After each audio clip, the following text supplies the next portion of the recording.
আসসালামু আলাইকুম ওয়া রাহমাতুল্লাহ। ব্রাজিলে আল্লাহর গজব নেমে এসেছে যা দেখে ব্রাজিলিয়ানরা হতবাক। ব্রাজিলের অনুষ্ঠিত এক বিশাল আনন্দ উৎসব যার নাম কার্নিভাল, সেই কার্নিভালে তারা আল্লাহর নবীকে প্রকাশ্য দিবালোকে অপমান এবং শয়তানের পূজা করেছে। ফলস্বরূপ এক ভয়ঙ্কর আযাব নেমে এসেছে।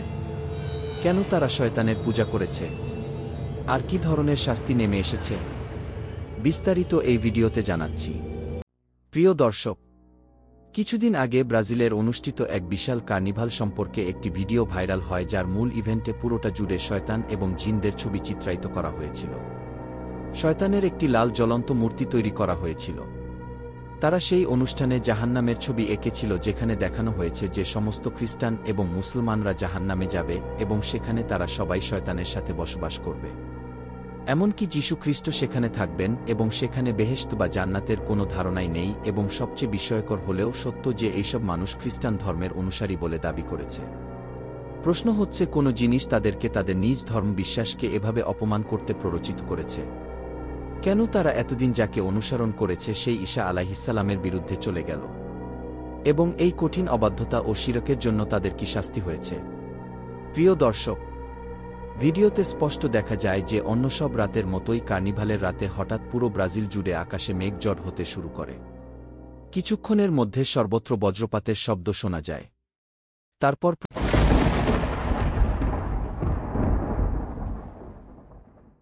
প্রচণ্ড বৃষ্টি শুরু হল, বজ্রপাত, এবং হঠাৎ করে পুরো ব্রাজিল পানিতে ডুবে গেল।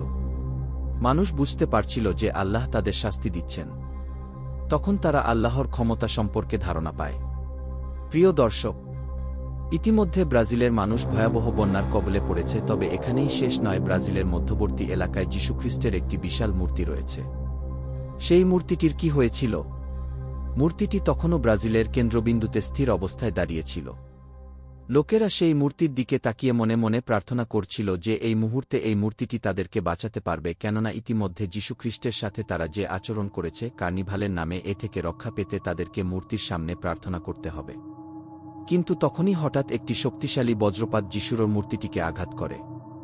এখানে বিশেষভাবে লক্ষণীয় বিষয় হল যে মূর্তিটির উপর যখন বজ্রপাত আঘাত এনেছিল তখন আকাশে কোনো মেঘও ছিল না। তাহলে কোথা থেকে বজ্রপাত হল? এই আলো কোথা থেকে এসেছে? প্রিয় মুসলিম ভাই ও বোনেরা, আল্লাহ এই মহাবিশ্ব সৃষ্টি করেছেন মাত্র 6 দিনে। বজ্রপাত নিক্ষেপ তার জন্য কোনো ব্যাপারই নয়। আল্লাহ সর্বশক্তিমান এবং মহাপরাক্রমশালী। একজন মুসলিম হিসেবে, একজন ঈমানদার হিসেবে আমরা দৃঢ়ভাবে সাক্ষ্য দেই যে আল্লাহ ছাড়া কোনো মাবুদ নেই এবং মুহাম্মদ সাল্লাল্লাহু আলাইহি ওয়াসাল্লাম আল্লাহর বান্দা ও রাসূল। ব্রাজিলের ভয়ঙ্কর ভূমিধস এবং ভারী বর্ষণ এবং ভয়ঙ্কর বন্যার কবলে মৃত্যু হয়েছে অসংখ্য মানুষের এবং সরকার বিশেষ জরুরি আইন জারি করে কার্নিভাল শেষ করতে মানুষকে বাধ্য করেছিল। প্রশ্ন হচ্ছে, কার্নিভালে যেই শয়তানের পূজা করা হয়েছে সেই শয়তান কি তাদেরকে মুসিবতের সময় এসে উদ্ধার করতে পেরেছে? পুরো সম্প্রদায় বন্যায় মারাত্মকভাবে ক্ষতিগ্রস্ত হয়েছে। সবচেয়ে দুঃখজনক হল, এই কার্নিভাল এর কারণে ক্ষতিগ্রস্ত মানুষকে সাহায্যের জন্য কোনো দেশ থেকে তেমন কোনো সাহায্য ব্রাজিল পায়নি, কেননা এই কর্মকাণ্ডকে কোনো খ্রিস্টান দেশও সমর্থন করেনি। সারা বিশ্বব্যাপী কার্নিভাল অত্যন্ত সমালোচিত হয়েছে। তার থেকেও বেশি পরিমাণে সমালোচিত হয়েছে কার্নিভাল শেষ হওয়ার আগেই আসমানি যে গজব নাইল হয়েছে তার প্রচার।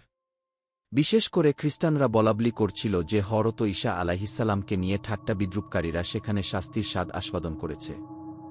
আল্লাহু আকবার! আল্লাহ শিরককারীকে ছেড়ে দেন না। তিনি সবচেয়ে দয়ালু। তিনি বান্দার উপর রহম করেন, যেমনটি আমরা কোরআনেও দেখেছি।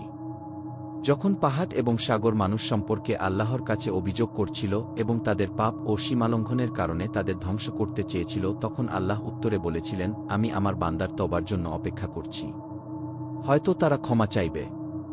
সুবহানাল্লাহ! ইতিহাসে এমন অনেক উদাহরণ রয়েছে যারা সীমালঙ্ঘন করেছিল তাদের সবচেয়ে খারাপ পরিণতির মুখোমুখি হতে হয়েছিল। যেমন আদ জাতির লোকেরা। এরা একটি প্রাচীন আরব উপজাতি যারা পাহাড় কেটে কেটে তাদের বসবাস ছিল। কোরআন বলছে তারা আল্লাহর অবাধ্যতা এবং নবী হুদ আলাইহিসসালামের এর দাওয়াত প্রত্যাখ্যান করার শাস্তি হিসেবে আল্লাহর প্রেরিত একটি শক্তিশালী আয়াব বাতাস দ্বারা ধ্বংস হয়েছিল। একইভাবে সামুদ জাতির লোকেরাও